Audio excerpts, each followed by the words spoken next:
நாம இந்த நாள் நிகழ்ச்சி மூலமா யார பத்தி தெரிஞ்சுக்க போறோம் அப்படின்னா, புகழ்பெற்ற கர்நாடக இசை பாடகர், இசை அமைப்பாளர் மற்றும் சிறந்த தமிழ் திரைப்பட நடிகரான எம் தண்டபாணி தேசிகர் அவங்கள பத்தி தான் தெரிஞ்சுக்க போறோம்.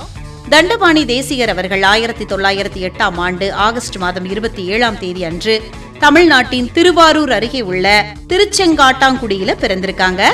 1972ஆம் ஆண்டு ஜூன் மாதம் 26ஆம் தேதி அன்று தன்னுடைய 63வது வயதுல இயற்கை எழுதியிருக்கிறாங்க. தமிழிசை இயக்கத்தின் முன்னோடிகளில் ஒருவராக திகழ்ந்த இவருக்கு இசை உலகினர் இசை அரசு அப்படிங்கிற பட்டத்தை வழங்கி சிறப்பிச்சிருக்கிறாங்க. முத்தையா தேசிகர் மற்றும் பாப்பம்மாள் தம்பதியினருக்கு மகனாக பிறந்திருக்காங்க.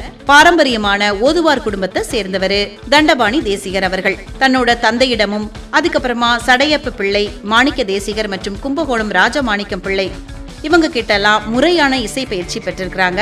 இவரோட வெண்கல குரலும் தெளிவான உச்சரிப்பும் தமிழ் சொற்களின் நயமறிந்து பாடும் திறனும் இவருக்கு தனி புகழை தேடி தந்துச்சு அப்படின்னு சொல்லலாம். திருமருகள் அப்படிங்கிற திரைப்படத்தின் மூலமா நடிகராக திரையுலகில கால் பதிச்சிருக்கிறாங்க.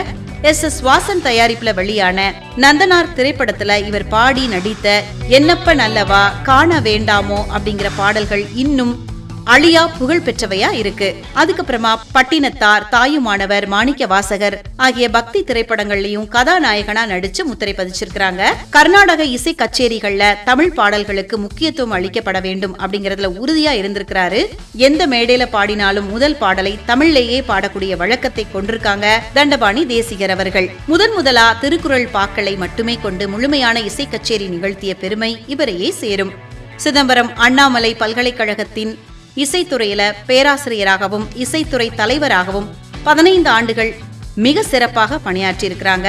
பாரதியார் பாடல்கள், தேவார பாடல்கள், திவ்ய பிரபந்தம் மற்றும் திருப்புகள் ஆகியவற்றுக்கு இசை அமைத்து பல்கலைக்கழகம் மூலமா நூல்களாக வெளியிட்டிருக்காங்க.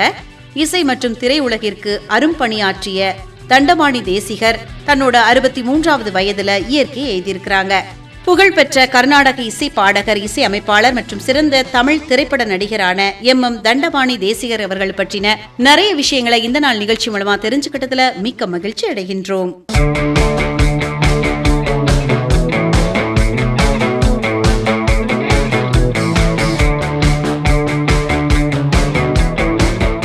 இன்னைக்கு நாம இந்த நாள் நிகழ்ச்சி மூலமா யாரு இன்னைக்கு அவங்களோட பிறந்த நாளை சந்தோஷமா கொண்டாடிட்டு இருக்காங்க அப்படிங்கறத பத்தி தெரிஞ்சுக்கலாம்.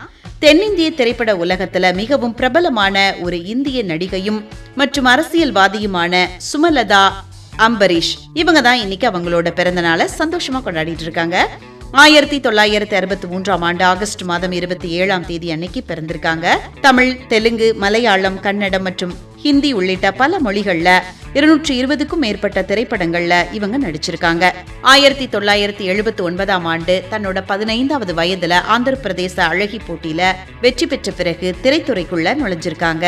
சுமலதா அவர்கள் தமிழ்ல வெளியான திசை மாறிய பறவைகள் திரைப்படம் மூலமா அறிமுகமாகி சிறந்த புதுமுகம் விருதை பெற்றிருக்கிறாங்க. சூப்பர் ஸ்டார் ரஜினிகாந்தோட இணைஞ்சு முரட்டுக்காளை மற்றும் கழுகு போன்ற வெற்றி படங்கள்ல முக்கிய கதாபாத்திரங்கள்ல நடிச்சிருக்காங்க சுமலதா அவர்கள்.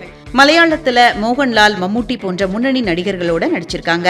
கன்னடத்துல டாக்டர் ராஜ்குமாரோட பல வெற்றி படங்கள்ல நடிச்சிருக்காங்க சுமலதா அவர்கள். தெலுங்குல வெளியான ஸ்ருதில யாலு திரைப்படத்துக்காக ஆந்திர அரசின் சிறந்த நடிகைக்கான நந்தி விருதை வென்றிருக்கிறாங்க சுமலதா அவர்கள். இவங்க ஒரு தெலுங்கு குடும்பத்துல பிறந்தவங்க. பிரபல கன்னட மூத்த நடிகரும் அரசியல்வாதியுமான அம்பரீஷ் அப்படிங்கிறவங்கள 1991ஆம் ஆண்டு டிசம்பர் மாதம் 8ஆம் தேதி அன்னைக்கு திருமணம் செஞ்சுக்கிட்டாங்க. திருமணத்துக்கு அப்புறமா பெங்களூர்ல குடியேறிட்டாங்க. இவங்களுக்கு அபிஷேக் அம்பரீஷ் அப்படிங்கிற ஒரு மகன் இருக்காரு.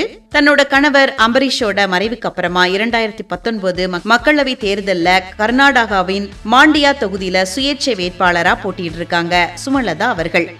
ஜேடிஎஸ் கட்சியோட நிகில் குமாரசாமியை 1.25 லட்சத்திற்கும் அதிகமான வாக்குகள் வித்தியாசத்தில் தோற்கடித்து சாதனை படைச்சிருக்காங்க. கர்நாடக மாநிலத்திலிருந்து நாடாளுமன்றத்திற்கு தேர்ந்தெடுக்கப்பட்ட முதல் சுயேட்சை பெண் எம்பி இவங்க தாங்க. 2024 மக்களவை தேர்தலுக்கு முன்னதா ஏப்ரல் 5ஆம் தேதி 2024ஆம் ஆண்டு அன்று புதுடெல்லியில அதிகாரப்பூர்வமாக பாரதிய ஜனதா கட்சியில இணைஞ்சிருக்காங்க சுமலதா அவர்கள். தென்னிந்திய திரைப்பட உலகத்துல மிகவும் பிரபலமான ஒரு இந்திய நடிகையும் மற்றும் அரசியல்வாதியுமான சுமலதா அவங்கள பத்தின நிறைய விஷயங்களை இந்த நாள் நிகழ்ச்சி மூலமா தெரிஞ்சுக்கிட்டோம். அவங்களுக்கு இந்த நாள் நிகழ்ச்சி மூலமா இனிய பிறந்த நாள் நல்வாழ்த்துக்களை சொல்லிக்கலாம். வணக்கம்.